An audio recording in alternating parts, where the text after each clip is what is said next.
There's some real money in the room. At what point do you get active in prison and prison politics? Man, I'm gonna really say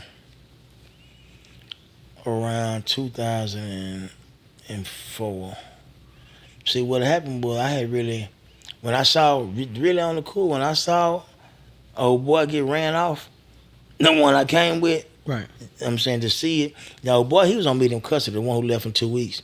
But the one I came with, to see him get ran off, and both of them were from Houston, I knew then, hey man, I gotta tighten up, because they running niggas off on this hoe, you know what I'm saying?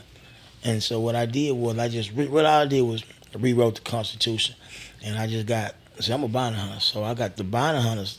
I wasn't on no segregation, but I figured if it wasn't no order, I would rather have some order. I'm a big dog from the world, you know what I'm saying? Just like I should tell, you know what I'm saying, the homies, like I said when I was saying, hey man, I'm gonna respect your call, you know what I'm saying, because you a G, I say, but I want, just like I want you to respect my call. But in your hood, there's somebody before you. In my hood, I am that nigga. You see what I'm saying? So, you know, that's how it would go. But I was so young at the time, and you gotta understand, you got old head blood niggas that been here. They been there 10, 15 years. And then, you know, they probably looking at this young nigga 20, 21 years old, somebody here, a big dog, you know. But I knew how to play my card. I was still, you know what I'm saying, I tell my head, I show respect to them. You know what I'm saying? I ain't just come in, nigga, I don't know about prison. I gotta get the game. And so as I watched it, I put the bounty hunters together. Like I said, I'd rather have 20 for sure than 100 I don't know. And then after like '05, really after the Wayne era, man, it's like, man, I don't know where the blood niggas start coming. They start coming in from everywhere. I looked up and it was 75 bounty hunters on the roll call. So now if you got 75, you know what I'm saying, bounty hunters, then you might got like 80 different more blood from different sets. And then, hey, man, if I don't move, then what? Now it's like, hey, when Beezy was, so now what? Now then, you see what I'm saying? Mm. And that's just like how it went. It wasn't no overnight process, though, for shit show. Hell no. You know what I'm saying? It was a lot of, like I say, at Florida, we had a lot of little homies that was crushing that concrete, man. Shout out to Barry, man. Rest in peace, Barry the legend, man. That's my bro. But, like, you had, like, Barry and Tutu, Sergio, Latif, Lil Gorilla Black. Them niggas, when that flow get up, man, they was shifting boys' chin. I'm talking about breaking boys' shit. You know what I'm saying? You ever seen a fruit basket? Like, with a nigga shit look like a banana right here and a plum right here and a little grape right here, and nigga just, yeah, nigga dress you up nice, you know what I'm saying? Call it paint body shop. You know, when you get your ass whooping, you gotta go in and see her, paint body shop.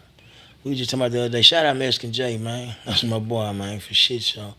Put your ass in the paint body shop, you been there for a little second, you know. You know, I mean, you come out today, I remember we had a ride, right? We had a ride, and I was actually listening to them more. Hey, man, that's my artwork. We had a ride with the white boys, you know what I'm saying? Man, that's my artwork. No, that's my artwork. I'm talking about these boys was bruised up. I'm talking about bucked up, you know what I'm saying? Man, for shit show. And that's their artwork. Yeah, we was calling it artwork, how they was looking. Like, say if we had a squabble or whatever, say we all had to ride. We had a ride with the white boys in 2005, the Crips and the Blues. It was behind the Crips, you know what I'm saying? But it turned to, you know, a race thing.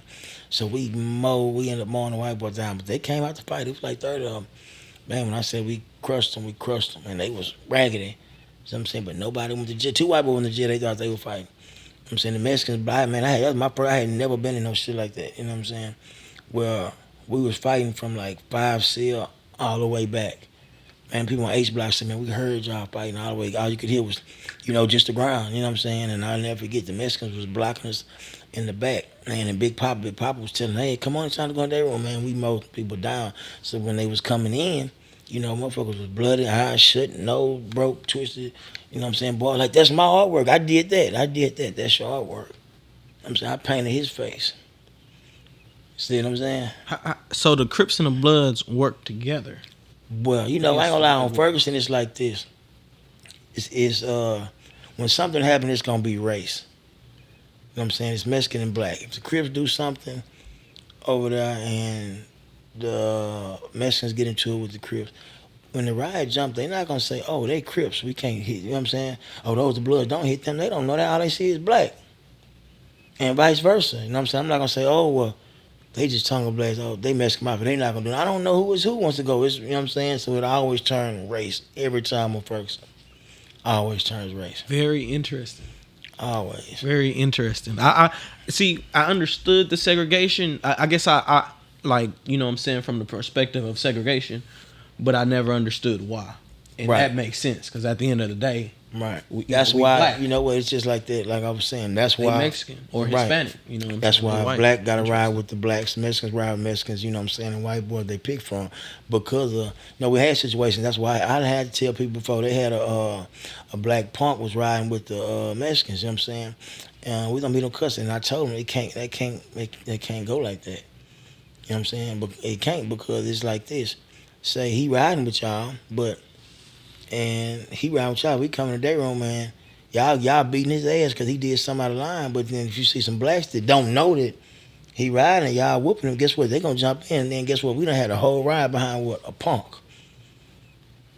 It can't happen like that. So what happened to him? Oh, we did a bunch of politicking and we ended up they ended up getting the punk back, you know what I'm saying? They ended up, the Crips ended up, you know what I'm saying? They had to buy the punk back. It was a whole bunch of little whatever. And they ended up selling them to some old niggas and made them watch straws, shit like that. His whole ass nigga. This nigga was a wiener too. That nigga came in actually a man. Yeah. He's somebody's daddy out here too. That's sad.